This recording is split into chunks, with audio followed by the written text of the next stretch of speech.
Jimmy Advani અને સિંધી સમાજ રાજકોટના અગ્રણી તરીકે આજે અમે લોકો બધા સાથે મળી અને અમદાવાદમાં ગઈકાલે જે અઘટિત ઘટના બની એના વિરોધમાં સમગ્ર સમાજના અગ્રણીઓ ભેગા થઈ અને કલેક્ટર સાહેબને વિસ્તૃત આવેદનપત્ર આપી અને રજૂઆત કરવા આવ્યા છીએ કે જે શિક્ષણના ઓળા હેઠળ આવા અસામાજિક તત્વો ફૂલી રહ્યા છે અને એક નિર્દોષ બાળકની ઘાતી હત્યા સ્કૂલના કમ્પાઉન્ડમાં જ થઈ ગઈ છે, એની સામે કડકમાં પકડ લઈ અને આગામી સમયે આવા બનાવ ન બનાવે એવી અમારી માંગણી છે.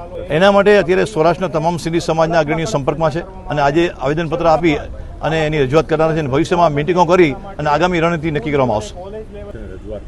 કલેક્ટરશ્રીને રજૂઆત કરવા આવ્યા છીએ, ખાસ કરીને કે જે અમદાવાદની અંદર જે બનાવ બન્યો એ ખૂબ ગંભીર બનાવ છે. એક નાની ઉંમરના નાપોક્ત જેને કહેવાય કે વિદ્યાર્થીએ એક વિદ્યાર્થીની હત્યા કરી એક સામાન્ય બાબતે, તો આ ખૂબ ગંભીર વિષય છે.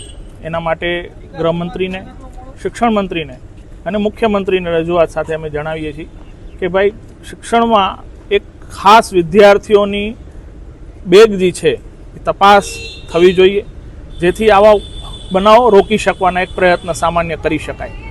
સ્કૂલની અંદર સીસીટીવી ફરજિયાત છે, તો ગાર્ડ બહાર હોવા જોઈએ. જે 1 કલાક સુધી છોકરો બહાર તડપતો રહ્યો તો એ જો સિક્યોરિટી ગાર્ડ બહાર હોત, સીસીટીવી હોત બહાર રોડના ઉપર, તો ઘણો ફેર પડત અને જેથી 1 કલાકમાં છોકરાનો જીવ પણ બચી જાય.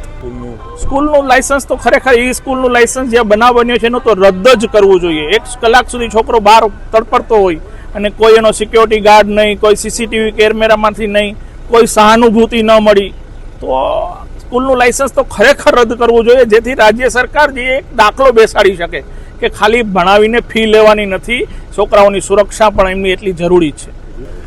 ડ્રગ્સના રવાડે જે નાની વયના ચડી ગયા છે એવું આવે છે છાપામાં, પણ મેજોરિટી જે પકડાઈ જાય છે એવું પણ દેખાય છે કે ડ્રગ્સ ખૂબ સરકાર પકડી છે અને ખૂબ જાગૃત છે, સરકાર પકડી લે છે અને એવું ક્યાંય ધ્યાને આવતું નથી. પણ દૂષણ છે, કોઈ પણ દૂષણ હોય દૂષણ જ છે, તો નાના બાળકોએ એના મા બાપોએ અને મોબાઈલથી દૂર રાખવા જોઈએ, જે ખાસ જરૂરી છે.